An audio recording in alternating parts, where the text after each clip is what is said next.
Bonjour à toutes et à tous, bienvenue sur Palon.org.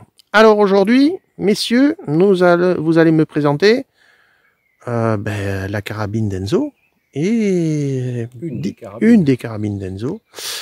Et donc on part du coup chez Browning avec la Maral, voilà, en synthétique. L'ancienne génération, la première Maral, parce que maintenant ils ont sorti la nouvelle Maral, comme la nouvelle barre, la X4 et tout ça. Mais là on va vous présenter la Maral Denso. Alors bon, elle est en synthétique. L'arme, bien évidemment, est vide. C'est une arme en calibre 30-06 avec un point rouge Léopold. Ouais, c'est celui qui était sur mon Express qu'on avait présenté. Voilà. D'accord. Voilà. Elle est dotée d'une hausse qui peut régler en fonction qui est réglable, ouais, ça c'est bien ça. De la visée. D'un armeur séparé. Ça c'est super pour le Mirador. C'est pour le Mirador, pour la battue, pour les trackers, pour balader la carabine, c'est quand même très bien. Le choix du synthétique, ben, on change pas une équipe qui gagne. Enzo est pareil, c'est-à-dire que bon, il pleut ou voilà, un coup de chiffon et puis terminé. Elle est dotée des organes de visée classiques d'une carabine, mais bon lui il a laissé mais pour l'esthétique parce que c'est plus joli que d'avoir des trous.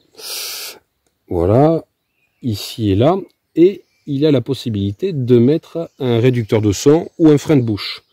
Bon, en l'occurrence, toi tu préférerais mettre un réducteur de son par la suite, enfin si tu veux. Mais bon, celle-là elle est vraiment dédiée pour la battue, tu l'as achetée, mais après tu peux faire c'est une arme polyvalente.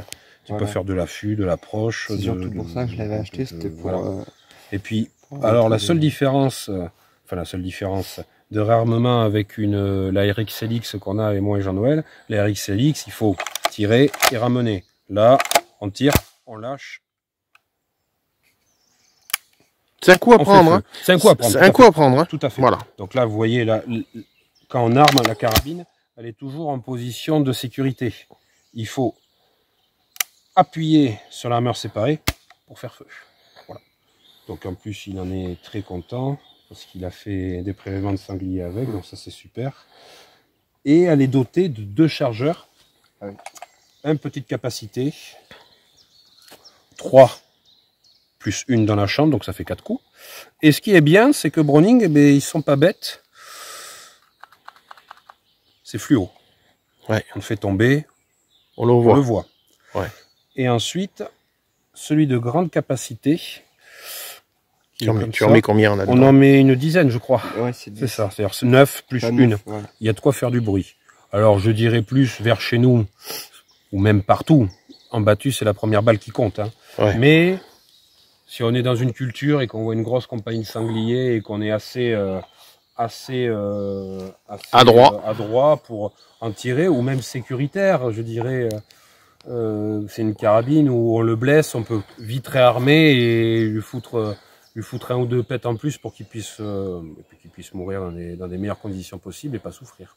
Pour les chiens, pour le tracker, pour les poster, enfin voilà quoi. Allez, on regarde ça de plus près. Il y a la possibilité de mettre des attaches. Ah, ça c'est bien, ça, les grenadières qu'on peut enlever. Qui s'enlèvent, ça c'est très bien. Des attaches rapides en plus. Voilà, un grip quand même qui est... Le grip est très agréable. Hein. Canon flûté, flottant. Ouais. C'est une bonne carabine avec un joli point rouge Léopold, enfin un joli ensemble. Ouais, chouette. Moi j'ai la même en semi-auto en MK3 et j'en suis très content. Oui, tout à fait. Donc 30-06 celle-là. Ouais. Ouais, et ça coûte l'équivalent de quoi? Tu l'as acheté combien? 2400 je crois ou 2500. Alors c'est une somme. 2400 €, c'est une somme, et comparé au prix des linéaires qu'on a avec Jean-Noël RX-LX de chez Merkel, c'est quand même meilleur marché. Alors il y a celle-là qui est, moi je la placerai en 2e position avec la Merkel, par expérience. Après les goûts et les couleurs. Voilà. Après il y a la Linergie de Vernet-Caron, qui est le même système, ils ont bien copié Browning, c'est-à-dire qu'on tire et on lâche.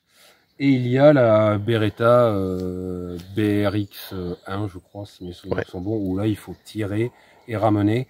Mais c'est encore pas pareil que la Merkel, parce que la Merkel, ça reste dans le boîtier, c'est-à-dire que on risque pas de se prendre C'est-à-dire que culasse dans on va être... parce que j'en ai essayé une à un armurier qu'on connaît bien. Bon, elle est très bien, hein. C'est une carabine à 1500 €. Pour les jeunes qui veulent commencer à la lumière, c'est super. Mais vu que moi, j'avais pas l'habitude, j'ai tiré. Ça m'est arrêté là, quoi. Hein. Moi, en mode chasse, je vois ça, ça me... Enfin, moi, ça disons me dit que pas grand-chose, quoi. Quand on sort de, comment dire, de certaines utilisations de carabine comme la Merkel, la Blazer ou autre, et qu'on a ça, après... Blazer, c'est pareil que oui. la mais, Beretta. Hein. Mais ça sort moins loin. Ça sort moins loin, et puis bon, Blazer, Merkel, bon, on va pas comparer à Beretta, quoi. Voilà. Ce sont des bonnes carabines, il n'y a rien à dire, mais bon, quand on a goûté à Merkel et à Blazer, bon, revenir en dessous. Mais ça, c'est le très bon compromis, franchement, ils sont consciencieux dans leur conception de leurs armes, c'est vraiment très bien. Moi, personnellement, j'en ai jamais eu, moi j'ai eu la MK3, j'en ai eu deux comme Jean-Noël, en semi-automatique. J'avais celle-là, la même couleur, en synthétique, en 30-06, et j'avais la Eclipse en bois un peu plus luxueux avec carcasse argent, enfin couleur vieil argent avec une scène de chasse, sanglier et un chevreuil de l'autre côté, si ma mémoire est bonne. Donc ça reste des très bonnes carabines, un bon calibre, un bon tireur, parce qu'il a quand même fait 2 sangliers avec, ou un, je crois, je sais plus. Enfin. Voilà. Première sortie, première balle, il fait un sanglier, quoi, demander de plus. Voilà, disons que tu es prêt pour la saison qui va arriver l'an prochain. Et puis en plus, tu l'as bien en main, tu es à l'aise. Je suis à l'aise, ouais. Voilà. Donc c'est bien. De toute façon, une arme, tu sais, c'est le prolongement du bras et de l'œil. Donc il faut l'avoir à sa main, quoi. Et puis il faut s'entraîner. Que tu le veuilles ou non, il faut s'entraîner. Même si tu tires pas avec, au moins avoir le mérite. Moi, j'ai plus l'habitude. J'ai l'habitude de faire comme toi, Jean-Noël, comme ça. Mais t'as quand même un gain de temps t'as pas à ramener. Ouais. C'est quand même bien. Hein. Il n'y a pas tortillé. C'est quand même une très bonne arme. Franchement, bien finie.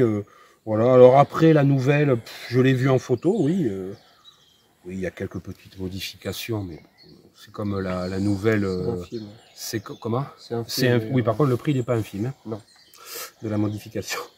Voilà. Et pareil sur la MK3, comparé à la X4, c'est une très bonne carabine, mais bon, quand on voit le prix. Des très bons prix. Ah, des très bons prix. Et puis bon, le seul truc qu'ils ont, c'est que, en fait, on se l'assemble comme on veut. Oui. Ok, oui, pourquoi pas, c'est bien. Eh ben, écoute, bon, bientôt ils vont inventer le tuning pour les armes. Oui, mais on va arriver avec des crosses en orange fluo, que c'est déjà fait d'ailleurs, oui, mais rose. Bientôt ils feront des carabines roses pour les femmes. Ça se fait déjà. Mais ça se fait déjà. Oh bah écoute. Moi ce que je dirais, c'est que c'est le prix qui est un peu surdimensionné. Un peu surdimensionné. Quand je me suis renseigné auprès de mon armurier qu'on va acheter des armes. Du coup, je me suis renseigné. Il m'a dit le prix de la nouvelle X4. S'il reste, moi je le dis franchement, hein, s'il reste encore du stock sur les anciennes Maral ou les anciennes MK3, prenez ça, hein, parce que c'est cher quand même. Hein. C'est cher pour une semi-automatique. Alors après vous allez me dire, il y a la Argo, il y a la Winchester, il y a d'autres trucs, hein, il n'y a pas de souci. Mais ouais, je trouve que c'est un peu cher. Mais bon. Bon, de toute façon, c'est plus de toute façon, les stratégies commerciales, c'est les fabricants qui le font, ils se le verront bien. S'ils verront si les ventes décollent ou si elles décollent pas. Donc ça, c'est eux qui se... Ce n'est qu'un avis, après moi... Oui, non mais cet avis, il est partagé par beaucoup, t'inquiète pas. Voilà, je ne critique pas leur conception. Non, c'est de bonnes armes, il n'y a pas de souci. Ils sont consciencieux dans leur fabrication d'armes, franchement... et puis non, mais ils ont fait une belle carabine. Et ils ont bien amélioré. Sur la base de la MK3. Et c'est très bien, quoi. Mais j'ai mis du temps avant de la trouver, celle-ci. Oui. Parce que le stock de chez Browning, il était épuisé. C'est-à-dire que déjà Browning, comme dit Enzo, déjà le stock de Browning était épuisé. Et puis Browning, c'est connu, est reconnu. Bon, bien évidemment, sur la vieille barre, là, ben, la MK1, où c'était une barre à mine en 300, ça marchait super. La MK2 a eu du succès aussi, la MK3 aussi.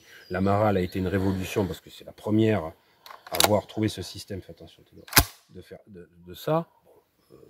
Ça, c'est super, quoi. Alors oui, alors par contre, comme Enzo, il a du mal à trouver cette composition-là avec le busque réglable, que tu as aussi d'ailleurs sur ta Browning X-Bolt pour l'affût. Ça, c'est très très bien. C'est exactement le même système en plus. Ouais. C'est juste là avec la petite... Allez, un dernier focus. Hop. Et puis, elle rendra de bons et loyaux services en 8-7 de tuer de nombreux sangliers. Donc, voilà, dans le cadre de tes prélèvements futurs.